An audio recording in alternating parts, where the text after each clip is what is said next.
সাধুগুরু বৈষ্ণব এবং আশিকান ভক্তবৃন্দ সুধীবৃন্দ, এখন আমাদের যে ভাবাশ্রম আছে সেই ভাবাশ্রমে লালন সাঁইজির গান চর্চা করা হয় এবং আমার বাবা যখন আসেন তখন এই শিশুদের সাথে বসেন এবং সাঁইজির বাণী তাদের মধ্যে ছড়িয়ে দেন, যেন প্রজন্ম থেকে প্রজন্মোত্তরভাবে এই সাঁইজির বাণী সবাই শেখে।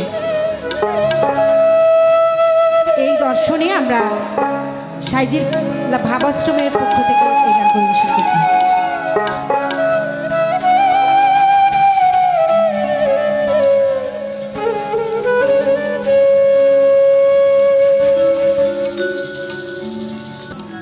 চিত্ত মন্দতম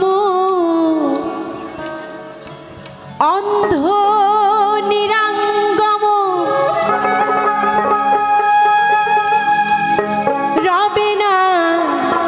রবে না রে,